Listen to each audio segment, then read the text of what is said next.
What is the biggest I shouldn't have said, that moment you've ever had, right after you said it? A few months ago, my dog goosed a woman in the park. She didn't actually pinch or bite her, just a wet nose up the back of her dress. She had never done that before, so I was just as surprised as the woman. I apologized profusely, and luckily the woman was cool about it. She had a dog with her too, so it was safe to assume she knew how weird dogs can be sometimes. Anyway, we are taking a bit, and I say, well, you know dogs. They like to put their noses in weird and foul smells. As soon as the word foul left my lips, I knew I should not have said that. The woman just gave me a look like, did you really just fucking say that? I made a quick and awkward exit shortly after that. Not my proudest moment. I was fighting with my mom, and she said something about I don't pay for this house, but since she was and has been a stay-at-home mom at the time, I said I mean technically you don't either, and that was the wrong thing to say, and I knew I had it in for me. My brother and I worked at a fast food restaurant. The one type of new burger we served took 15 minutes to cook, though so often we would have to tell customers and suggest they find a table to wait if they were willing. Well, my brother was working cash and this person in a wheelchair decided to wait. My brother was like, it'll be a while for it to be done. I'll bring it to your table when it's ready. If you just want to take a seat, sir. I mean pull up a chair. I mean, shit. Thankfully the person had a good sense of humor, but holy shit, it was funny watching him put his foot in his mouth repeatedly. I saw some dumb 2007 meme that said, hey, man, thanks for not being a meth addict. I said it to my youth pastor cause I was a dumb teen. He replied, it wasn't easy getting away from it, that's for sure, but I'm glad I'm here. I went to my uncle's funeral a couple of days ago. As we were about to leave to go to it, we were wondering what family would be there. Without thinking I said I wonder if Uncle Steve will be there. That's who the funeral was for. Right away, I was like OMG, no, why did I say that? A number of years ago, my wife was complaining about being overweight. She wasn't overweight at all. In an attempt to comfort her, I put a hand on her shoulder and said back, quote, you'd be perfect if I was blind. Her reaction was not what I had in mind. My wife and I were going somewhere. Wife, do I look okay? She was wearing brownish capris, a light colored camisole, and a brownish shirt over it. I tried to come up with something cute and brown. Me, like a potato. It is now the basis for all clothing related questions. 20-ish years later. Wife, do I look like a potato in this? Was in high school working fast food. It was slow on the line, so me and the girl working were talking.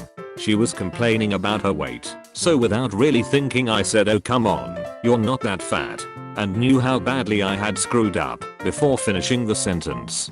She stormed off. In my defense, she really wasn't that fat. I was in the car with my parents and my mom turned around and told me to put my seatbelt on. I responded by saying that I wouldn't, and I hoped I would die in a car crash or something to that extent. I don't remember the exact words I used, or why I even said it. The whole car went silent, as if the initial comment I made wasn't bad enough, as I painfully remembered that my father's first wife and unborn child were killed in a car accident on their wedding night some 40 years ago. I'm also her namesake. In my middle school music class we were studying the Underground Railroad. Our teacher asked us to name famous African Americans from the period. My hand goes up. Now, I had the image of Harriet Tubman in my mind. I still have no idea why I said what I was about to. Teacher calls on me. I answer, Martha Stewart. Class roars with laughter. When asked in a job interview why I didn't want to continue working with children, I blurted out that I love my own, but other people's kids are cunts. Instant terror inside at my own idiocy. Still got the job.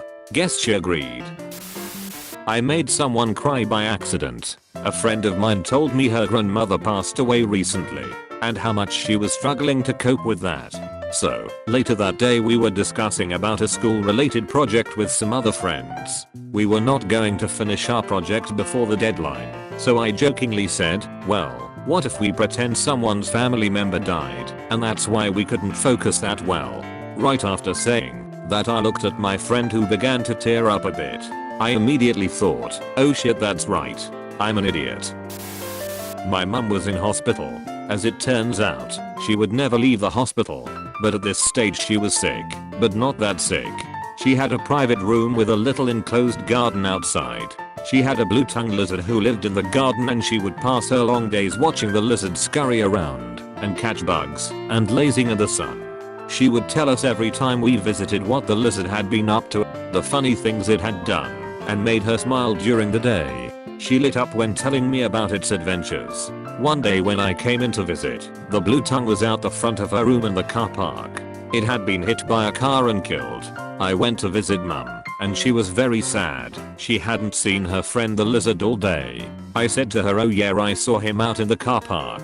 He won't be back. He got run over by a car. As soon as I said it, I tried to suck the words back in, but I couldn't. Her face crashed.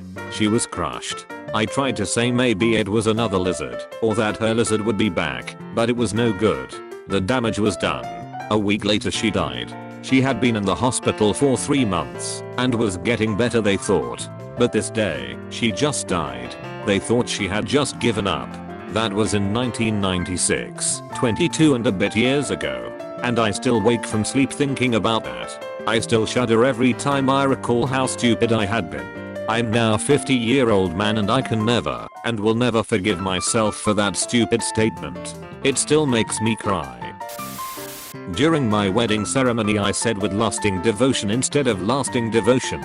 I mean, both phrases work. I don't mind having to commit to lasting devotion for the rest of my married life. I was a groundskeeper at a school, and I was talking to a few students about my dog. They were asking all sorts of questions. I was trying to dodge their questions, but I let slip that what the dog is guarding is between Professor Dumbledore and Nicholas Flamel. Was standing behind a lady checking out at Walmart.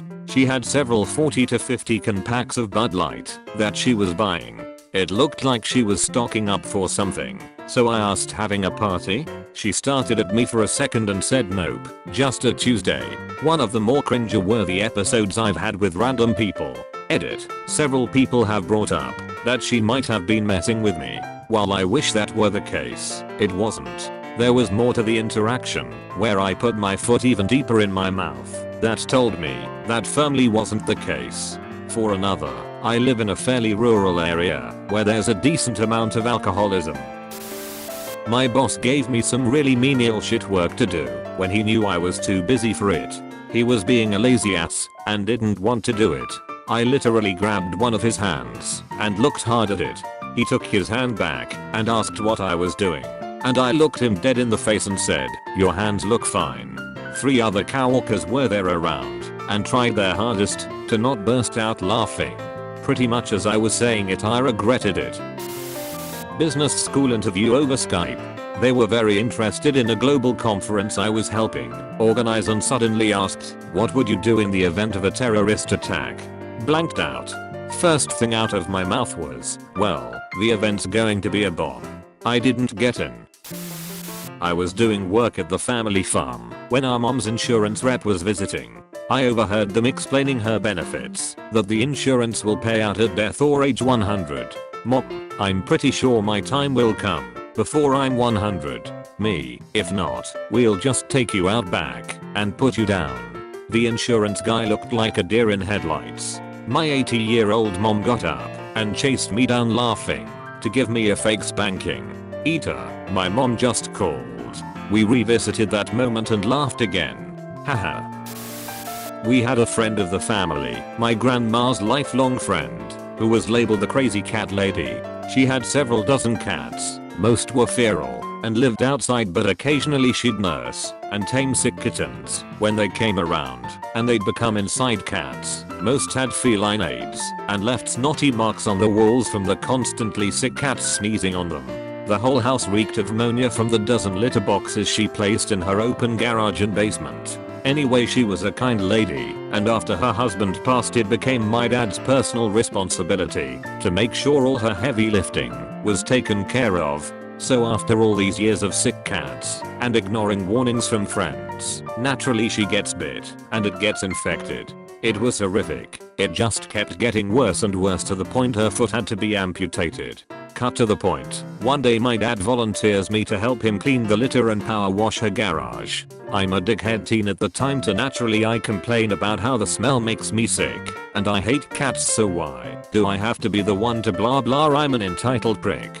So he informs me we need to help now more than ever because the infection caused a chain reaction of health problems and she might not last much longer despite her sunny disposition to everything going on. To which I respond, so you could say she has a foot in the grave? I've never seen my dad look so disappointed.